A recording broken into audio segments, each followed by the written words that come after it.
Good morning বন্ধুরা, অদ্বিতীয়া হেসেলে আজকে আপনাদের সবাইকে স্বাগত। আজকে আমি করে দেখাবো আপনাদের একটা নতুন পদ। সেটা হচ্ছে বোয়াল মাছের তেল ঝাল। এবার দেখুন, বাজার থেকে আমি টাটকা বোয়াল মাছ কিনে এনেছি। তাহলে এসুন আমরা তেল ঝাল প্রসেসিং করি। তাহলে দেখুন, বোয়াল মাছটা আমি ভালো করে ধুয়ে নিয়েছি। এবার আমি এর ভিতরে নুন আর হলুদ দিয়ে মাখিয়ে নেব।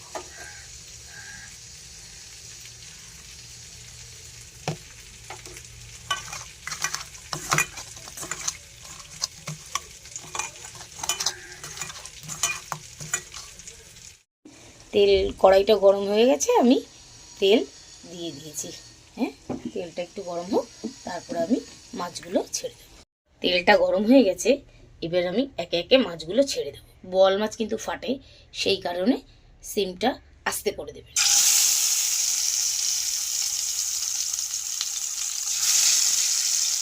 মাছগুলো সব ছাড়া হয়ে গেছে, এবার আমি মাছগুলোকে ঢাকা দিয়ে ভাজবো, নাহলে মাছগুলো ফাটবে। এবার আমি ঢাকাটা খুলে দিয়ে মাছগুলো উল্টে নেব।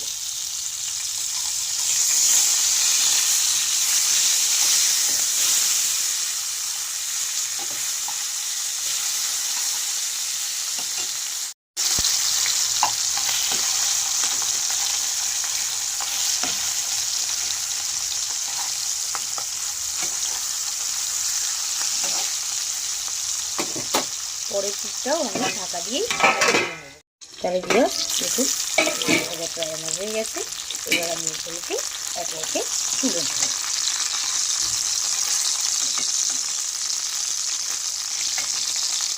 মাছগুলো ভাজা হয়ে গেছে, এবার এই তেলে আমি মাছ ভাজার তেলগুলোই আমি আলু দিয়ে দেব।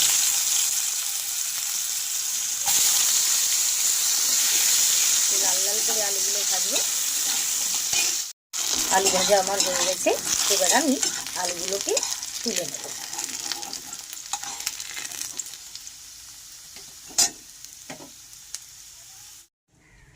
এবার ওই তেলেই দিয়ে দেব সামান্য কালো জিরে, আর দিয়ে দেব সামান্য না পরিমাণ মতন পেঁয়াজ। এগুলোকে ভালো করে আমি ভাজবো। এর মধ্যে দিয়ে দেবো চেরা কাঁচা লঙ্কা।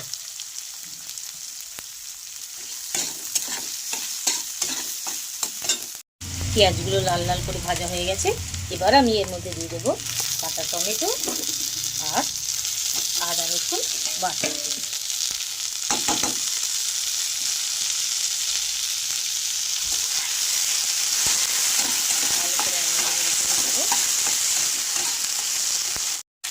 আর দিয়ে দেবো এর ভিতরে আমি পরিমাণ মতো লবণ আর পরিমাণ মতো হলুদ।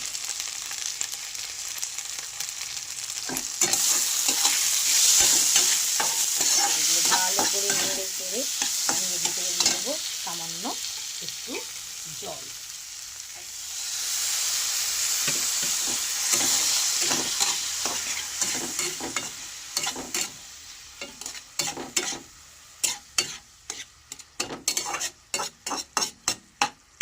আস্তে আস্তে এটাকে কষাবো। দেখুন, জলটা মরে মরে এসছে, আমার মশলাটা কষানো হয়ে গেছে। এর মধ্যে আমি এবার অ্যাড করবো গরম মশলা, শাহি গরম মশলার গুঁড়ো। কারণ জানেন তো, বোয়াল মাছ একটু আস্তে গন্ধ হয়, যার জন্য আমি ইউজ করলাম শাহি গরম মশলা। সেটাকে এই মশলার সঙ্গে ভালো করে কষিয়ে নেব। এই মশলার মধ্যেই আমি যে আলু মাছ ভেজে রেখেছিলাম সেগুলো একসঙ্গে দিয়ে দেবো।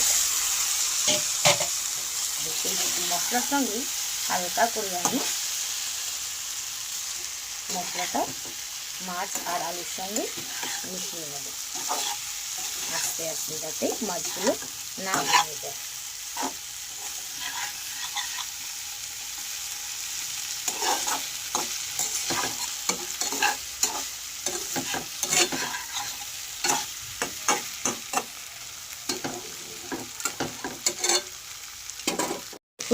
মাছ আলু দিয়ে কষানো হয়ে গেছে। এবার আমি দিয়ে দেবো উষ্ণ গরম জল।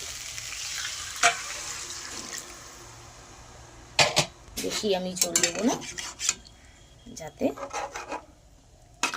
মাছ আলু তো প্রায় আর্ধেক সেদ্ধই হয়ে গেছে। অল্প জল দিয়ে এবার আমি এটাকে ঢাকা দিয়ে ফুটতে দেব। এবার আমি ঢাকনাটা খুলে দেবো। দেখুন ঝোল ফুটতে শুরু করে দিয়েছে অলরেডি।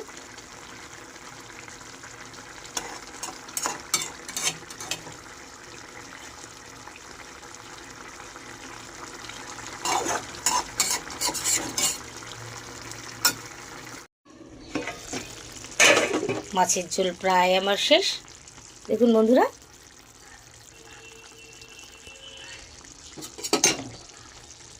আলুগুলো সেদ্ধ হয়ে গেছে, মাছগুলো হয়ে গেছে।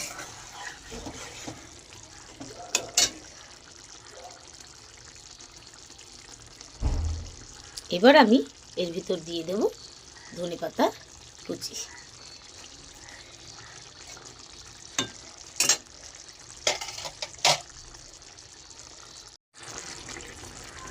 আমার বোয়াল মাছের তেল ঝাল কমপ্লিট।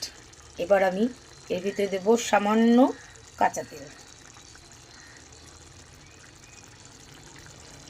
এবার কাঁচা তেল দিয়ে আমি এটাকে চাপা দিয়ে দেব। তাহলে আমার হয়ে গেল বোয়াল মাছের তেল ঝাল। তাহলে বন্ধুরা, কেমন লাগলো রেসিপিটা অবশ্যই কমেন্ট করে জানাবেন।